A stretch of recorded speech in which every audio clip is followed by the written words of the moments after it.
देखिए क्लास 11 का हम समतल गति पाठ में पार्ट 2 चल रहे हैं। ठीक है, ये पार्ट 2 है। इसमें हमने पढ़ा सदिशों के प्रकार। पिछले वीडियो में हमने सदिशों के प्रकार का हेडिंग दे दिया था। अब सदिश के प्रकार आप पढ़ रहे हैं। जैसे हमने एक लिखा है समान सदिश। ठीक है, तो इसकी परिभाषा हो जाती है, जैसे मान लीजिए कि वे सदिश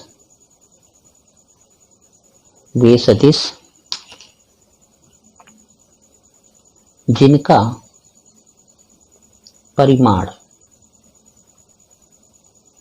परिमाण आपस में समान होता है उसे समान सदिश कहते हैं, है ना। जैसे हम एग्जाम्पल अगर देना चाहें तो यहां देखिए, जैसे ये हमारा एक वेक्टर है a और एक और वेक्टर हमने बनाया b। देखिए इन सब की लंबाई क्या है, समान है। लंबाई समान होना मतलब मॉड समान होना, यानी इनको हम कहेंगे समान सदिश। एक और देख लीजिए विपरीत सदिश। तो इसमें दिशा से समझ में आ रहा है, वे सदिश जो एक दूसरे के विपरीत होते हैं उन्हें विपरीत सदिश कहते हैं, है ना, अपोजिट सदिश कहते हैं। जैसे इसको समझना हो तो जैसे मान लीजिए कि एक वेक्टर आपका ऐसे बना हो और दूसरा वेक्टर आपका ऐसे बना हो। जैसे ये ए हो गया, ये बी हो गया, ये विपरीत सदिश हो गया। अब आता है बहुत इंपॉर्टेंट है यूनिट वेक्टर, है ना। ऐसा सदिश जिसका परिमाण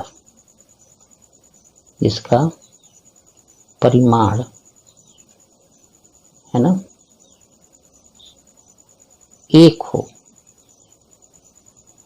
एक होता है ना, उसे यूनिट वेक्टर कहते हैं, है ना। ये आपका हो। और यूनिट वेक्टर को अगर थोड़ा परिभाषित करें तो हमको क्या मिलेगा, देख लीजिए। जैसे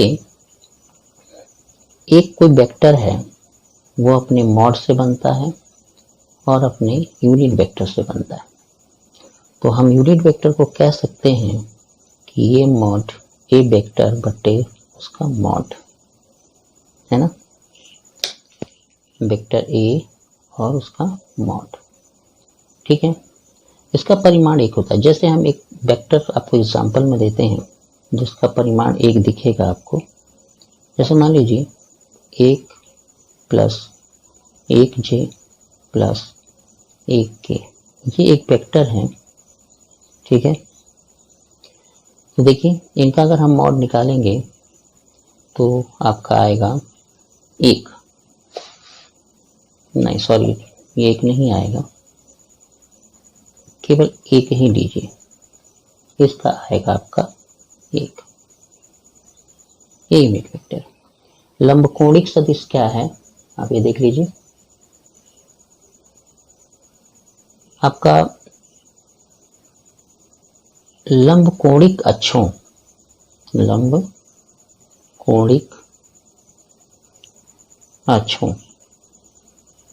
x, y तथा z है। z अक्ष होता है ना, x, y, z अक्ष की दिशाओं के एकांक सदिशों को यानी वेक्टरों को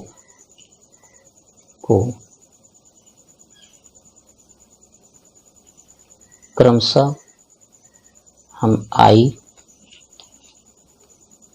है, j तथा k, छोटा k है, इसके ऊपर कैप लगा है,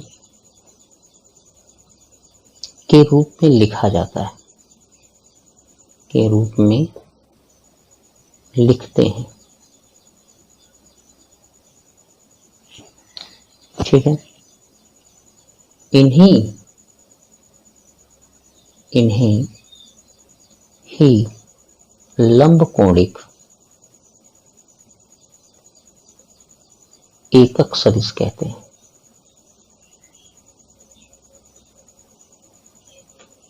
ठीक है, ये है लंबकोणिक एकक सदिश। एक वो याद रखा जाता है कि ये जो सदिश आपके हैं आई जे के, इनका सबका परिमाण एक होता है और यूनिट वेक्टर के लिए कैप लगाया जाता है। एक चीज और जान लीजिए कि ये जो आपके एकक सदिश होते हैं, एकक सदिश, कोई भी एकक सदिश, लंबकोणिक ही नहीं, एकक सदिश को कैप लगाते हैं, ये कैप लगाते हैं तब उसे लंबकोणिक सदिश हम साइन बनाते हैं। जैसे ए को अगर हमें ए को हम एकक सदिश बनाना चाहते हैं तो उसके ऊपर कैप दिखाएंगे, बी अगर एकक सदिश है तो उसके ऊपर कैप दिखाएंगे, लेकिन अगर ए वेक्टर हो, एक सदिश हो तो ये दिखाएंगे, अगर परिमाण हो केवल तो ऐसे दिखाएंगे। ठीक है, अगला हम लोग पढ़ते हैं समरेखी सदिश। समरेखी सदिश का क्या मतलब है? तो समान अथवा असमान परिमाण वाले, समान भी होना चाहिए या अथवा असमान परिमाण वाले वे सदिश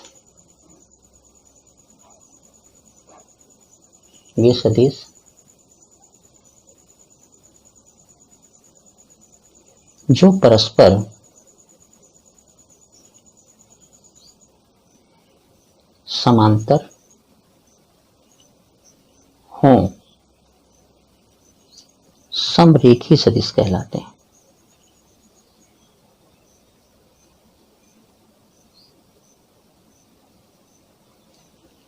है ना? इसमें आपको समझना क्या रहेगा?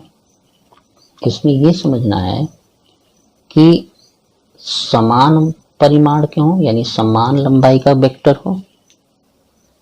ये जैसे ये असमान लंबाई के हैं, यानी कि परिमाण अलग अलग हैं, लेकिन इनकी एक दूसरे के कैसे हैं? समांतर, तो इन्हें समरेखी बोला जाता है। और अगर समान भी आप शो करना चाहें तो समान भी शो कर सकते हैं। जैसे मान लीजिए m वेक्टर है और n वेक्टर है, लेकिन इनकी लंबाई बराबर है ना? तो लंबाई बराबर है यानी परिमाण बराबर है दोनों वेक्टरों के, लेकिन इनकी दिशाएं एक जैसी हैं, तो इनको हम समरेखी सदिश कहते हैं। अब आते हैं हम लोग शून्य वेक्टर पे। तो शून्य वेक्टर क्या है? ऐसा सदिश, इसी को वेक्टर कहते हैं, आपको पता ही है, जिनका परिमाण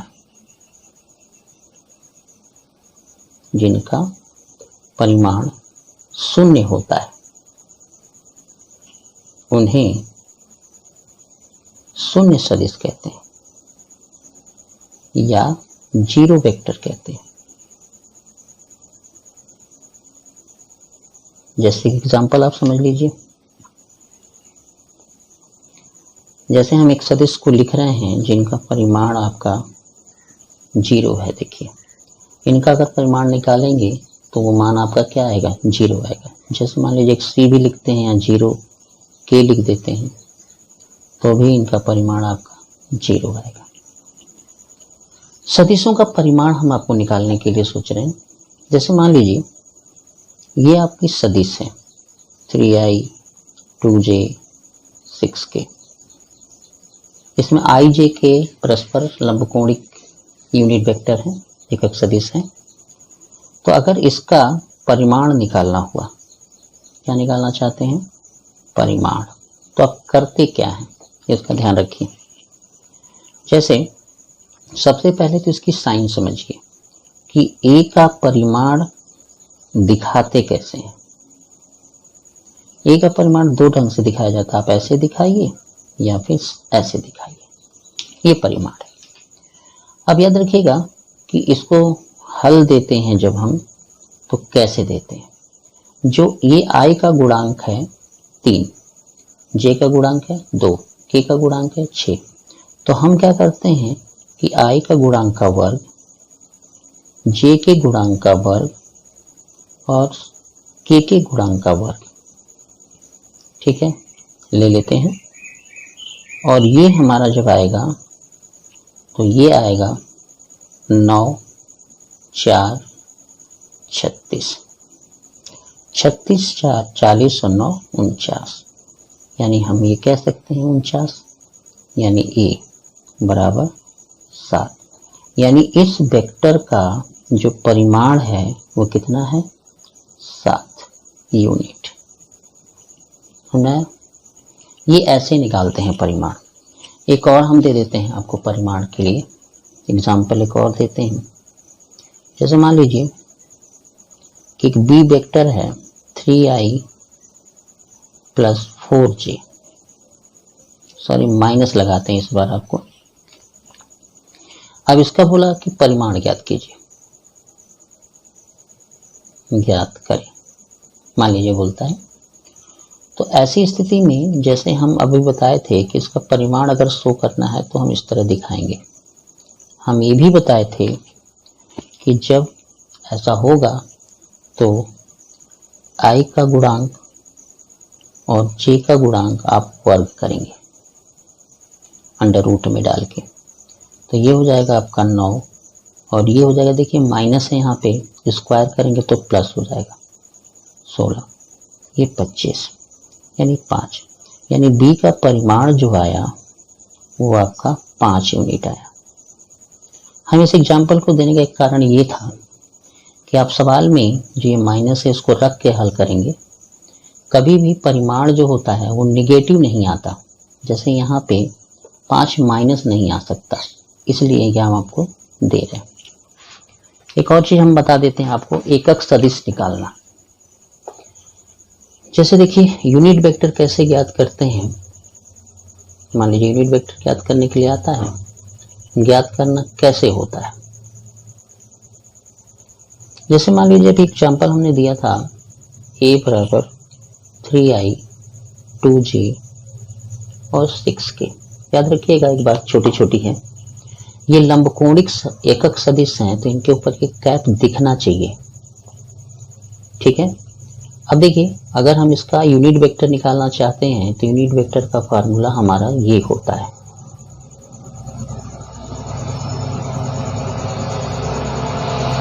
vector A by vector B का मॉड। देखिए जैसा कि हमने ये सवाल में दिया था कि ये आपका वेक्टर है का यूनिट वेक्टर ज्ञात करना है। तो यूनिट वेक्टर के लिए हम कैप दिखाते हैं, ऐसे दिखाएंगे, उस वेक्टर को ऊपर लिखेंगे, उसका परिमाण नीचे लिखेंगे। तो यहाँ पे इस वेक्टर को ऊपर लिखने का मतलब आपका ये लिखना है, ठीक है, सबके ऊपर कैप लगा होना चाहिए।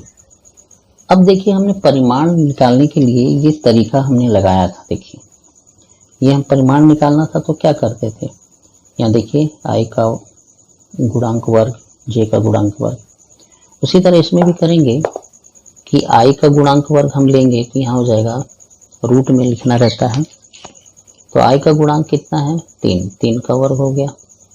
J का गुणांक कितना है 2, 2 का वर्ग हो गया। और K का गुणांक है 6, इसका भी वर्ग हो गया, ठीक है। तो अब इसमें अब हम यूनिट वेक्टर दे रहे हैं, तो यहाँ देखिए 3i plus 2j plus 6k बटे, यहाँ पे देखिए 3 तरीके 9, 4, 16, ठीक है, 9, 4 सॉरी 36। तो अब ये जो आ रहा है आपका 3i 2j 6k बटे ये आएगा 49, यानी वेक्टर A बराबर हमारा आ जाएगा 3i 2j, ये कैप लगाएंगे हम लोग, ठीक है, 6k बटे 7। अब इसको एकदम परफेक्ट, वैसे आंसर तो ये भी हो सकता है, लेकिन बिल्कुल परफेक्ट हम लिखना चाहते हैं तो 3 बटे 7 i लिखेंगे, तो ये इसके साथ बाहर निकल जाएगा, 2 बटे 7 j लिखेंगे और 6 बटे 7 k लिखेंगे। ये आपको समझ में आ गया होगा। प्रैक्टिस कीजिए। अब नेक्स्ट वीडियो जब आपको मिलेगा तो और चीज़ें देखेंगे।